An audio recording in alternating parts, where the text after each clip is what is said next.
I'm your host, Paul Guy, and you're watching Street Race 101.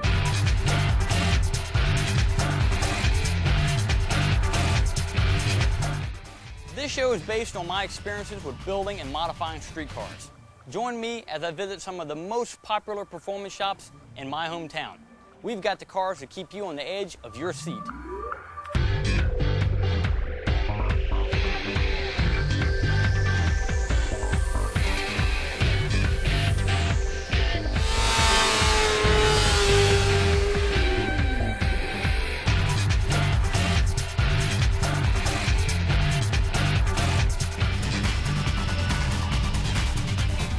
First, we'll start off by putting together a 12-second challenge between the top 3 street cars known to the drag racing world.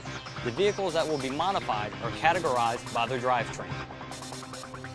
Once we dyno all 3 vehicles to see how much horsepower they can pump out, you, the viewer, will be able to determine the best vehicle to suit your budget and style. So sit back, take notes, because school's in session.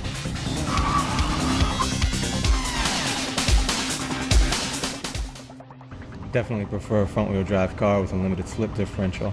Limited slip differential allows you to get power to both wheels.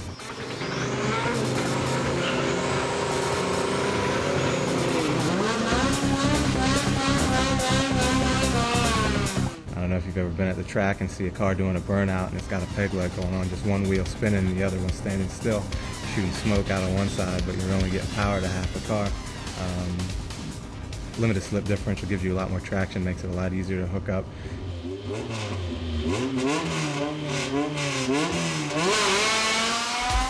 It also improves cornering, the handling of the car a lot just by having power going to both wheels. So I would definitely prefer to have a front-wheel drive car with a limited slip differential. Purchasing a used front-wheel drive car, I'd probably recommend to go with a stock car. Depends on the age. If it's an older car, if you're looking at something like early to mid 90s and it's been modified, you don't know how many people have been working on it, what could be wrong with it. A lot of times you just got to use your best judgment and go case to case. With a modified car, you can also come out on top a little bit with getting a lot more for the money. A stock car would be best just because you have plenty of room for yourself to do what you want to the car without having to worry about what someone else may have done. If you're buying an older car, then it's obviously going to be priced to what year. If you have a 1991 Honda Civic hatchback, you might be able to pick one of those up for $800 or $900, do an engine swap, turbocharge it, and end up with a pretty fast car that could potentially run 12, 11 second quarter miles. If you're starting with something newer like a Dodge SRT4, these go for $21,690 is the MSRP on them. So it's a big wide range. You can kind of spend as much or as little as you'd like to. It really just has a lot to do with what you intend to use the car for and how much power you want to get out of it. Turbocharged engines can be very reliable provided you're not over boosting them constantly. It has a lot to do with things like compression ratio, how the engine's built. If you're running too much boost and too high a compression, you can get detonation. Also bad gas. If you don't have a high enough octane gas, you can also get detonation. Cars that are turbocharged from the factory tend to be a little bit more reliable, I think, than a car with an aftermarket turbo on it. But in general, they seem to be fairly reliable. There's a lot of benefits getting a car that comes from the factory with a turbo. Number one, I would say is just that the car is designed to be turbocharged. It's a forced induction engine. It's made to be boosted. It's made for high power. It also gives you a lot of room to work with. You can get a lot more power out of a car that's turbocharged from the factory, that's meant to have all this boost thrown at it and modified and things like this. And if you're taking a car that's not really meant to be modified and trying to get a lot of power out of it, putting a big turbo on it and trying to just squeeze every little last ounce of power out of it, that's when you start running into problems a lot. Things break a lot more often. Factory turbocharged cars seem to be a little bit more reliable as turbo cars than a naturally aspirated car that's been converted to turbo. For making a SRT4 run 12-second quarter mile, I would recommend starting off with things like an intake, an exhaust, boost controller, raise the boost to around 16 psi, You need a new wastegate actuator to be able to hold that boost to redline. And then with those things, it's usually just a matter of traction issues. The car can already run pretty close to 12 seconds with that recipe, but it's not able to get the power to the ground and get down the track. With a set of slicks, the Digester 2.4 can run a 12-second quarter mile fairly easily. As far as other front-wheel drive cars, naturally aspirated Hondas, turbocharged Hondas, those take a little bit more work to get 12-second quarter miles, I think, but it's around the same recipe for everything. Just get everything tuned well, run enough boost, get enough traction, and you should be able to make a 12-second quarter mile fairly easily.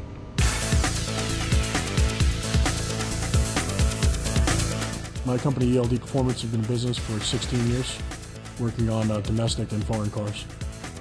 My shop does installation of performance parts, nitrous, superchargers, turbos, suspension systems. We do everything from top to bottom of the car. We have a Mustang that ran in the mid 7-second range in the National Mustang Race Association a few years back, and was actually 11th in the world for the fastest Mustang. The suspension on a rear-wheel drive car is much easier to tune than a front-wheel drive car because the weight transfers to the rear are much better.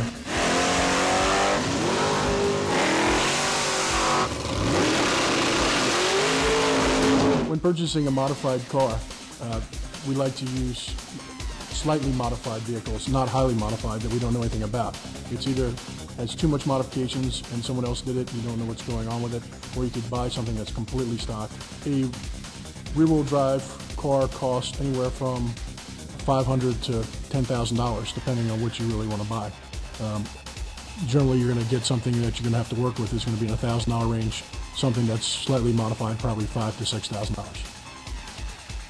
A nitrous modified car, if set up correctly, is completely safe as long as the tune is done properly and everything is checked. Obviously, fuel pressure, timing, and everything that goes along with getting the car set up properly is installed properly by the installer itself. Nitrous oxide helps boost the power of a motor by inducing atoms of oxygen in the combustion chamber, which in turn increases horsepower and torque at the wheels. Base nitrous kits take about 8 to 10 hours for installation, depending on the upgrades, with being nitrous purge valves, bottle heaters, blowdown tubes, and the rest of the other accessories that are available out today.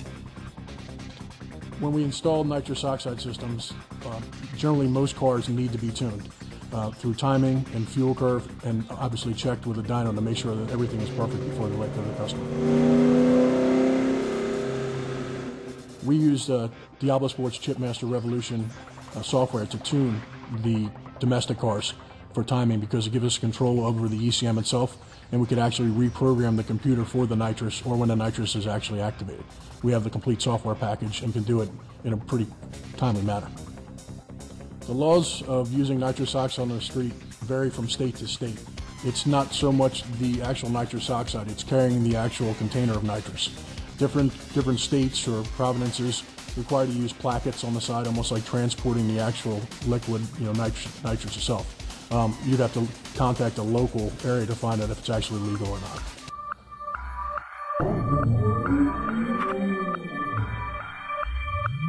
We have been in business since 1998. We started out as a mail order only company and grew to have a retail shop, full warehouse. We have kind of an interesting arrangement here. The shop that you see around me, I share with Ultimate Performance, which is they do our install work and they own this dyno. Mach 5 Motorsports, my company, we specialize in retail part sales.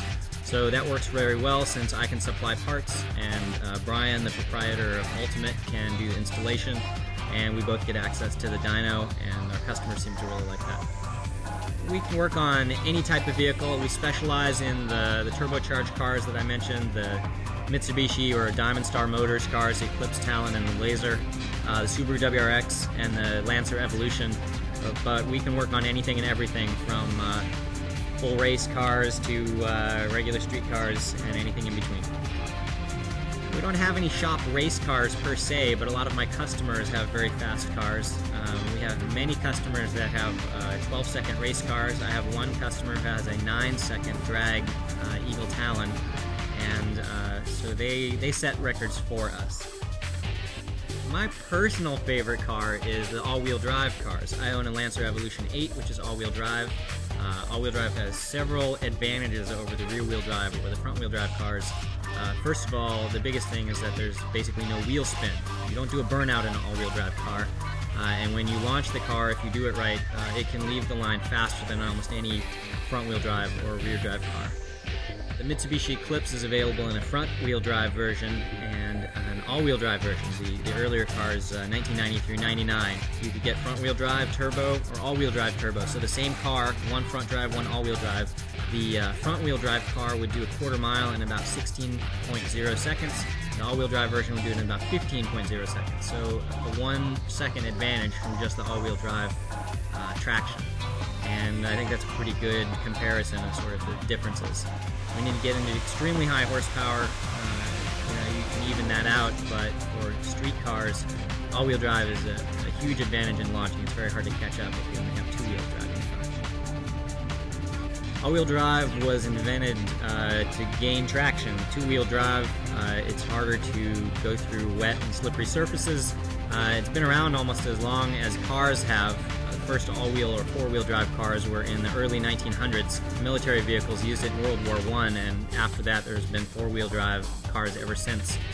In the late 60s or early 70s, I think, the Jensen FF was one of the first passenger cars with all-wheel drive. In that case, it's not so much for sort of going through mud, but for just putting power down to the ground without wheel spin. And following that, Audi in the 80s really dominated the rally scene with their Quattro all-wheel drive system. And that was so successful, that car got banned from the racing scene. So I think that the Audi Quattro really set the stage for all-wheel drive sporting cars since then. And today, actually, almost every maker now makes some kind of all-wheel drive car.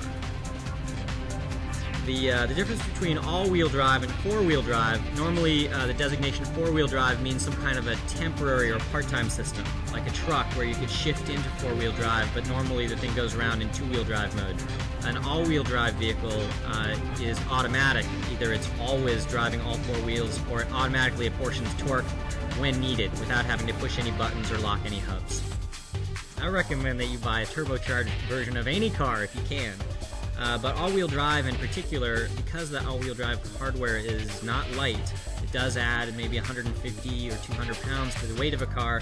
It's definitely beneficial to have the high-powered motor. So I would always recommend that you get a turbocharged version if possible when you're buying an all-wheel drive car. The cheapest one on the market would be the Subaru WRX, which goes in the mid-20s for a brand new one. Lancer Evolution starts at about $27,000. You can certainly pick up used Mitsubishi Eclipses for as low as $2,000 or $3,000. It's really going to depend on how new of a car you want.